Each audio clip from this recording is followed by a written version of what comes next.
मनीष गर्ग। खबर उज्जैन। मध्य प्रदेश के मुख्यमंत्री मोहन यादव ने आज कालिदास संस्कृति अकादमी उज्जैन में आयोजित संयुक्त चेतना वैश्विक सम्मेलन में विश्व के विभिन्न देशों से पधारे आध्यात्मिक गुरुओं, योगाचार्यों और विद्वानों के साथ सहभागिता कर विचार साझा किए। हमारी भारतीय संस्कृति आदिकाल से वसुधैव कुटुंबकम का संदेश देती रही है। भारत ने सदैव विश्व बंधुत्व, आपसी सहयोग, समर्थन और शांति का संदेश दिया है। बाबा महाकाल के जलाभिषेक के लिए 22 देशों से आए पवित्र जल का एकत्रित करना भारतीय संस्कृति की दिव्यता और भव्यता का प्रतीक है। ये सम्मेलन विश्व में शांति व सद्भावना के अपने ध्येय को प्राप्त करे, यही कामना करते हैं। पवित्र उद्देश्य के लिए किए गए अंतर्राष्ट्रीय समागम के लिए आपका स्वागत करता हूं, अभिनंदन करता हूं। माननीय प्रभारी मंत्री श्रीमान गौतम टेटवाल जी, माननीय पद्मश्री अगस्त इंद्र उदयन जी, श्रीमान HR नागेंद्र जी, माननीय सांसद अनिल फिरोजिया जी, माननीय विधायक श्रीमान अनिल जैन कालूहेड़ा जी, माननीय महापौर मुकेश टेटवाल जी, सभापति बहन कलावती यदि जी, इस अवसर पर श्रीमान संजय अग्रवाल जी, मंच के सामने उपस्थित सभी देवियों और सज्जनों, आपको प्रणाम करता हूं, अभिनंदन करता हूं। आज का ये जो हमारा दूसरे दिन का आयोजन, पंच महाभूत पंच तत्वों से बना शरीर और कितना परमात्मा की लीला का ये अद्भुत संयोग है, इस दृष्टिकोण को लेकर के, जिस उदात्त भाव को लेकर के हमारी संस्कृति वसुधैव कुटुंबकम के नाते से जानी जाती है। ये वसुधैव कुटुंबकम कहते ही हमको ध्यान में आएगा कि हमारे इस वसुधा के साथ केवल वसुधा में एक तत्व नहीं, इस तत्व के साथ पंच तत्व को मिला करके इसको वैदिक वाक्य में जो कहा गया है, यत् पिंडे तत् ब्रह्मांडे, जो पिंड में है वही ब्रह्मांड में। पिंड और ब्रह्मांड अलग अलग नहीं, और इसीलिए इस पिंड और ब्रह्मांड को देखने का तरीका हमारे लिए इस पंच महाभूत तत्वों की बात जब हम करते हैं, तो जो हम अपने चारों ओर पाते हैं हमारी सारी प्रकृति के माध्यम से, वही पूरा हमारे शरीर के अंदर विद्यमान है। हमारी इस शरीर की प्रकृति को समझने के लिए हम अगर महाभारत की तरफ चलें और भगवान कृष्ण से अर्जुन के संवाद के दृश्य को देखेंगे, तो वो हमको दिखाई देगा जिसमें एक बार अर्जुन अपनी जिज्ञासा के समाधान करते करते 7वें अध्याय के बाद वो प्रश्न खड़ा करते कि आप कह रहे हो कि मैं जब सूर्य चंद्र नहीं थे तब भी था और आज भी हुआ, तो ये संभव कैसे? मुझे तो जो आप दिखाई दे रहे हो ये तो थोड़ा जच नहीं रहा है, लेकिन वो अपनी सद्भावना से कह रहा, वो विनम्रता से कह रहा कि ये जो कृष्ण तत्व आप बता रहे हो, इस दोनों का तालमेल कैसे करें? आपका तो अभी अभी जन्म हुआ है और सूर्य तो अनादि अनंत है, दोनों का कैसे एक बात कर रहे हैं? तो उन्होंने कहा जो इस आंखों से तू मुझे देख रहा, इस आंखों की समय सीमा है। जैसे हमारे लिए ये जो हमको किसी को नेत्र में अगर कोई कठिनाई आई, हम चश्मे से पढ़ सकते हैं, बगैर चश्मे से नहीं पढ़ सकते। इसी तरह से भगवान कृष्ण ने समझाने का प्रयास किया कि तू जिस रूप में मुझे देख रहा है ये तेरी सीमा है, लेकिन जिस रूप में हूं उस सीमाओं से तू देखेगा तो मैं वो दिखाई दूंगा जिसकी तेरे को देखने की जिज्ञासा। तो उन्होंने कहा भगवान मुझे वो रूप दिखाइए जिसको मुझे देखने के बाद लगेगा कि हाँ आप जो कह रहे हो उसका तादात्म्य है, उसका आपस में रिश्ता है।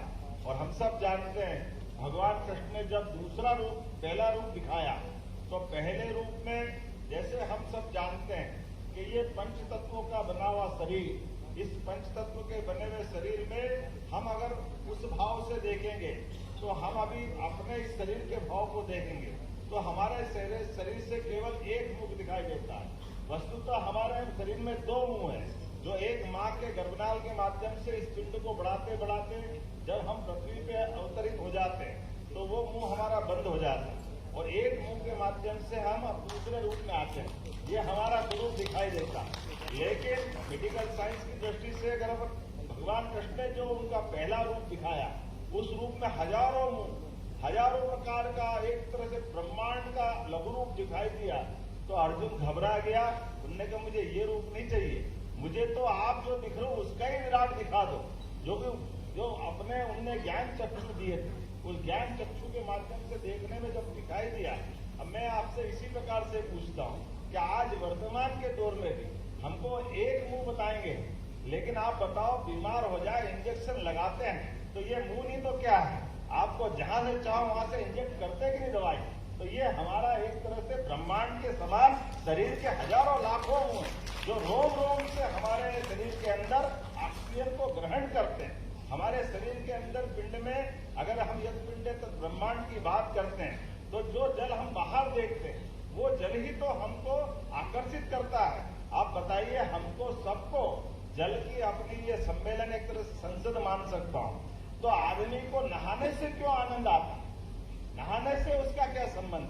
हम उत्तर देते हैं हमको स्वच्छता के लिए नहाना अच्छा लगता है, कोई कहता नींद उड़ जाती तो अच्छा लगता है, कोई और अपने अलग प्रकार से बताता। लेकिन मेडिकल साइंस की दृष्टि से अपन देखें तो ये हिमखंड जब पृथ्वी के रूप में से जीव की उत्पत्ति कर रहा था, तो एक कोशी जीव के रूप में सबसे पहले जल से ही जीवन आया।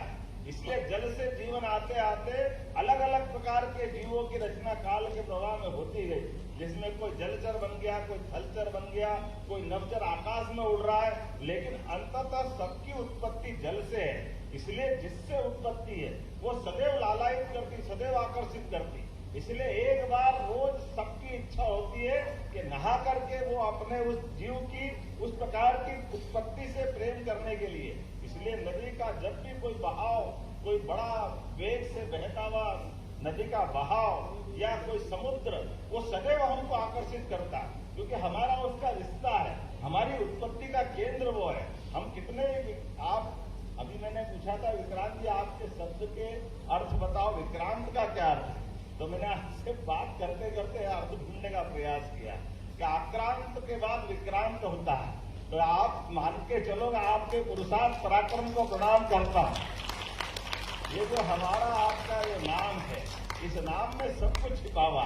तो मैं मान के चलता हूं कि जब जल से जल की बात कही, तो ये जो इधर उधर से हमारे पूरे देश दुनिया से जल आया, वो जल से हमने इकट्ठा होकर के एक एक करके सब दिया।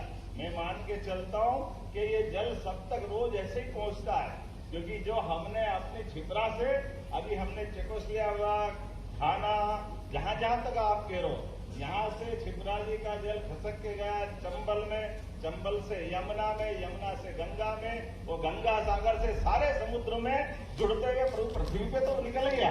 क्योंकि पृथ्वी के ऊपर हमारी जल की अगर उपलब्धता देखी जाए तो 70% से ज्यादा जल हमारी केवल पृथ्वी की अपनी भौगोलिक स्थिति में, जो हमारी वर्तमान में वसुधा है, वो वसुधा की स्थिति तो बहुत कम है। लेकिन जैसे मैंने कहा है कि आज जब हम अपने पंच तत्वों की बात करते हैं, तो पांचों तत्वों के आधार पर विचार करते करते जो हमारा जन्म ही क्यों हुआ, हम जन्म के ऊपर जाएंगे, तो जन्म के ऊपर जाने में शरीर के हिस्से करना पड़े, जो पतंजलि के माध्यम से हम सब जानते हैं कि शरीर, मन, बुद्धि, आत्मा, ये जो चार समुच्चय, इन चारों हिस्सों में से हम अगर इसमें परा और अपरा देखेंगे तो 5 महाभूतों का ये अपरा वाला हिस्सा, इसमें और 3 आ जाएंगे। अपरा में क्या आएगा? अपरा में हम सब जानते हैं कि फिर हमारा मन आएगा, बुद्धि आएगी और अहंकार आएगा, ये सब अपरा में आएगा। वो परा से हमारी आत्मा की यात्रा प्रारंभ होती, तो परमात्मा से आत्मा की यात्रा, इस परा यात्रा के लिए ये सारे विचारों की प्रवाह निर्मल धारा बहती रहे। इसीलिए हमारी योग संस्कृति के माध्यम से मनुष्य के अंदर, दुनिया के अंदर सदैव एक गुण हो सकता है कि मैं श्रेष्ठता धारण करूं, मैं सक्षमता धारण करूं, मैं सर्वशक्तिमान बन जाऊं। लेकिन सर्वशक्तिमान बनते ही व्यक्ति की दिशा भटकने लगती है, वो सीमाओं के अंदर सबको बांधना चाहता है, वो अपने अधिकार के आधार पर, अपनी दादागिरी के बलबूते पर सीमा उल्लंघन की इच्छा रखता है, और सीमा उल्लंघन करते करते वो मेरी ही संस्कृति श्रेष्ठ है, बाकी को नकारने लगता है। लेकिन काल के प्रभाव में सत्य सदैव काल बाधित है, उसका अपना अलग प्रकार का क्रम है। मैं मान के चलता हूं, ऐसे में हमारे लिए पुनः दुनिया के आज वर्तमान के स्वरूप को भी देखोगे तो दुनिया के बदलते दौर के अंदर आज हम देख रहे हैं एक ही देश के हिस्से थे रूस और यूक्रेन, अलग अलग नहीं थे, लेकिन जिस प्रकार से खून के प्यासे बने हुए क्या उनकी आत्मा ही नहीं भर रही। एक अकेला ये नहीं, बगल के अलबगल दुनिया भर में देखे, लेकिन आज इस दुनिया के बदलते दौर में हमारी उदात्त संस्कृति के ध्वजवाहक नरेंद्र मोदी जी की ध्वजा लेकर के हम अपने भारतीय संस्कृति को दुनिया में देख रहे हैं, जिसके कारण से भारत जाना जाता है कि हम युद्ध नहीं बुद्ध चाहते हैं। और बुद्ध और युद्ध में जो अंतर है, हम शांति चाहते, हम भाईचारा चाहते, हम वसुधैव कुटुंबकम की भावना चाहते, हम जियो और विनोदों के उदात्त विचार को लेकर चलना चाहते, हम प्रकृति के साथ हमारे अपने जो संबंध है उसको स्थापित करना चाहते हैं। ऐसे में प्रतीकात्मक रूप से जब आप जल दे रहे हैं तो हमने कहा ये जल से जल का मिलना, जैसे बर्फ में जल और जल में बर्फ, बर्फ और जल में जो अंतर है, बर्फ में कोई जल नहीं ढूंढ सकता, लेकिन जल को बर्फ में ढूंढ सकते। ये जो मूल अंतर समझने का, इस भाव को समझते हुए हम लगातार आगे बढ़ते जाएंगे। मेरी अपनी ओर से देश और दुनिया के अंदर से आए हुए सभी अतिथियों का मध्य प्रदेश सरकार की ओर से अभिनंदन करता हूं, वंदन करता हूं। मुझे मालूम है आज के समय प्रयाग में एक हमारा कुंभ मेला चल रहा है और कुंभ का मतलब ही विचारों की श्रृंखला के आधार पर वैचारिक वो संक्रांति हो रही है। इस संक्रांति से ये जो अपना महाशिवरात्रि तक वो संक्रांति पर्व, और ऐसे में संक्रांति अच्छा दुनिया में क्रांति हुई है। क्रांति का मतलब मनुष्यों के विचारों के आधार पर एक दूसरे के लिए अपने नए विचार को लाना, लेकिन खगोल में संक्रांति होती और संक्रांति दुनिया के उद्भव की तरफ ले जाती। तो ये विचारों की संक्रांति जब प्रयाग में हो रही, आपने उज्जैन में करके ये अभिनंदन करने का काम किया, मैं आपका स्वागत करता हूँ, अभिनंदन करता हूँ और आपको धन्यवाद देता हूँ। मध्य प्रदेश सरकार की ओर से आपने बहुत अच्छा काम किया। सच्चे अर्थों में ये काल की नगरी है, अर्थात समय की नगरी, और समय की नगरी में समय को जो समझ जाए तो भी बचता क्या है, सबका समय नियत है। ऐसे में इस महाकाल की नगरी में सच्चे अर्थों में हमने अपने उस उदात्त भाव को जानने के लिए 3 दिन की वैचारिक यात्रा का समागम किया है। मेरी अपनी ओर से सबका वंदन, अभिनंदन, बहुत बहुत धन्यवाद।